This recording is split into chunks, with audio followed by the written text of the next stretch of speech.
Okay, fam. So YouTube says, hey, you need to go live using YouTube Vertical Live. And so I'm doing that instead of StreamYard. I actually like it. I actually like it better than streaming through StreamYard. So I'm in one of my cafes in Merida, Mexico that I absolutely love. I just moved back to Mexico just a little bit ago. Well, I never really left. You know, I travel all around. And so I have a brand new home base in Mexico. Yet there's no Wi-Fi in it yet. So there's that. And let me try a couple of filters.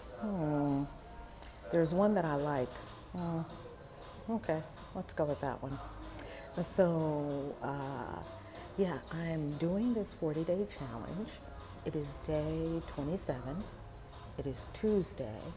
And before I go any further into the challenge, please, please, please do take care of yourself in the month of March. March is a doozy energetically, and I'll tell you why.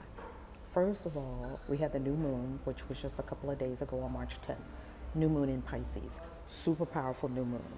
Then on yesterday, last night, March 11th, Ramadan began, right? So Ramadan is like, hey, love you, love you, love you, love you.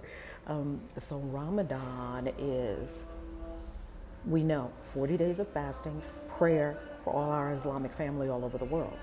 Then Ramadan overlaps the Lenten season. So we have the Lenten season also, where Christians are giving up something for the month, right? Well, not for the month. Lent goes from Ash Wednesday to Easter, or does it go to Good Friday? Let me know. And so during the Lenten season and the Ramadan season are sort of correlated, right? Hey, hey, hey, hey from Mexico, hey from Mexico, love you, love you, love you. And so we have the Lenten season. That's not it though. It goes on. March is a doozy. I am telling you, March is an absolute energetic doozy. Now, in addition to that, coming up on March 19th, we have the spring equinox, start of spring, actual start of the new year. Then, but wait, there's more. After that, March 24th to 25th, we have the full moon, the full worm moon, right, is the name of it. This full moon, all full moons have a name, right? It's the worm moon.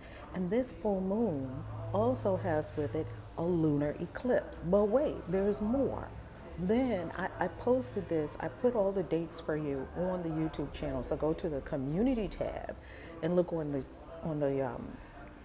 I just posted it just a little bit ago to give you some really good ideas on what to do at this very energetically charged time. By the way, I'm coming to you early because this cafe closes in a little bit and I wanted to make sure and get the live stream done in a place that had good Wi-Fi, good sound, all of that without the music blaring. This is one of my mellow spots. It's called Rosagante. So if you ever come to Merida, Mexico, which I hope you will very soon, I want you to go to Rosagante. It's beautiful. So then, we're not done yet. So then on March 24th and 25th, we have the full moon and we have a lunar eclipse. Then we're not done yet. We have Good Friday. That's when this challenge ends. Then we're not done yet. We have Easter Sunday for Christians and Ostara for pagans, which is pretty much one and the same thing. And you're talking about a month in which you may feel a lot of energy moving. Now, this is not just woo-woo, because many, many, many years ago, before we discovered that there were microwaves shooting through everywhere, we didn't have a microwave oven. Before we realized that there were radio waves shooting through every which way, including through your body, we didn't have a radio. Before we realized that there were energetic, electromagnetic waves moving through everything all the time, we had not discovered electricity. So what I want to say is that spirituality is extremely scientific. Spirituality and magic is really physics yet undiscovered. That's really all it is. And so you know that the moon has an effect on you because the moon, scientifically speaking, has a pull on all the waters of the entire planet. And we are 75% water, maybe 70, 80% water, depending on how much water intake you have, right? Hey, love, mwah, mwah, mwah. And therefore, you've got to know that the moon moon is having an effect on you. So this month we have lunar energies, we have solar energies, and we also have even a comet coming through. Yeah, on top of all that we have going on, we have devotional energies with both the Islamic, two of the Abrahamic religions. We have actually all three of the Abrahamic religions, because we have Passover for a Jewish family, we have Ramadan for our Islamic family, and for the Christian family, we have Easter. This is the Lenten season. It's packed. It's packed with energy. It's packed, it's packed, it's packed. If you had a chill February, March, you're not going to be chilling, because you're going to be feeling these energies hitting you every which way. And what can you do during this very energetically charged time? Just so many energies on the planet.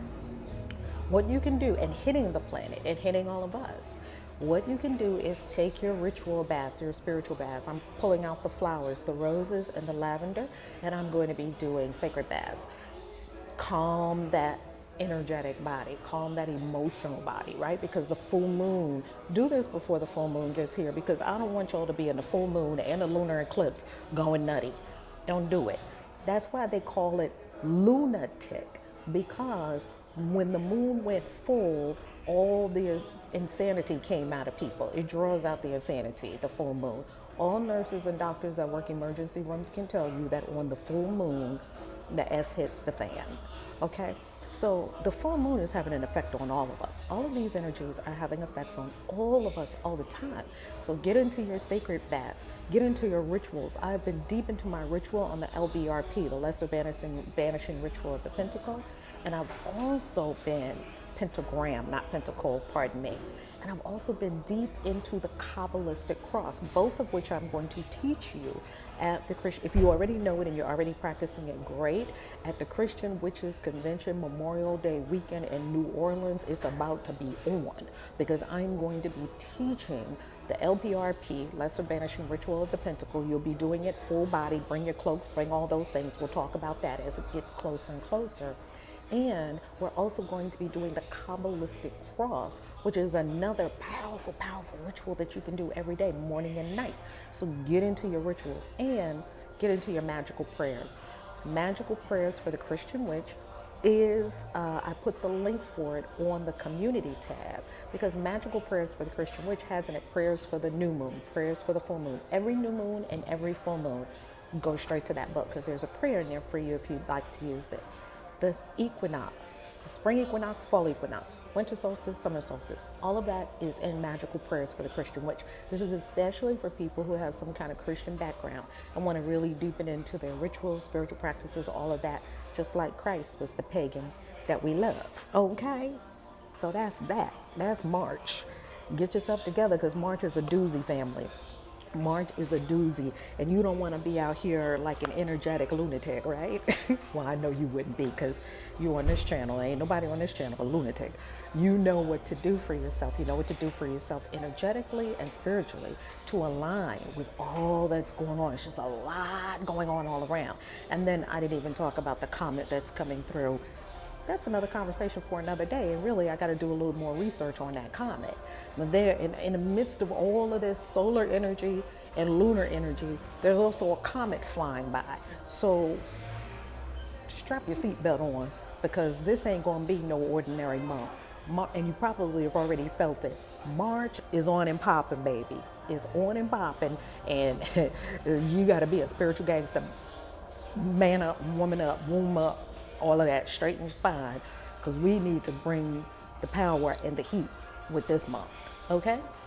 Here we are, principle number 7. Breathe. The divine consciousness that I am. This once again reminds you that you are the divine consciousness. The divine consciousness is outside of you. There are no sky gods. We are not praying to somebody up in heaven to drop some crumbs down on our head. We don't do that. The divine consciousness that I am is forever expressing its true nature of abundance. This is its responsibility, not mine. My only responsibility. What is your responsibility in the dance of abundance with spirit?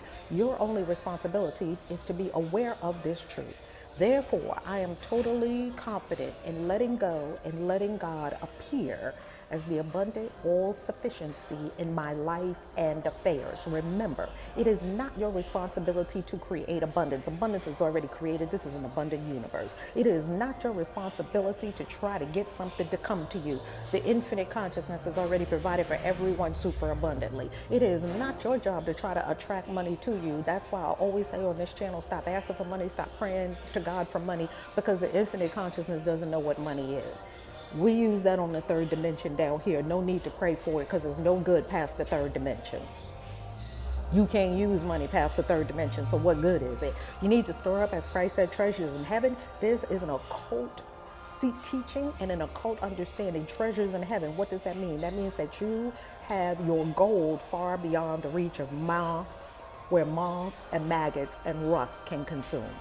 Your gold is stored in consciousness. You got a cosmic bank account, and the cosmic bank account precipitates down into your life and creates in the third dimension vast abundance. I promise you, there is nothing that you need that you don't have.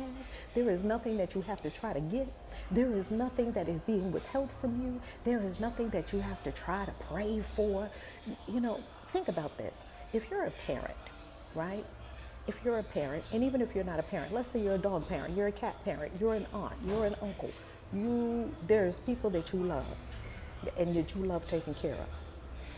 They don't have to beg you to take care of them. My kids didn't have to beg me to take care of them. Please, Mom, can you nurse me today? Just please make sure I get nursed today. Mom, please, as babies. Please, Mom, I hope you change me today. Then why are we approaching the infinite consciousness in this way, what some would call God? I don't call it God because it's not a person. People would approach the throne of grace, as the Bible says. Come boldly, it says, to the throne of grace. This is what I'm doing. This is where I'm going. This is what I'm intending. This is the direction I'm going, and go boldly. And I'm not talking about go boldly with the little ideas that we come up in our little head. No, no, no. I'm talking about go boldly with the calling and the longing of the heart, the true direction of your greatest self. I love you. And now I'm going to conclude this because this cafe is about to close. This is such a cute cafe. Oh, it's so cute. When you all come to Mexico, I'll show you all around. It's called Rosagante. It's in Merida, Mexico. And I love it here. I love you. I love you. I love you. And I will see you tomorrow. Peace. KAISI out. Much love, family.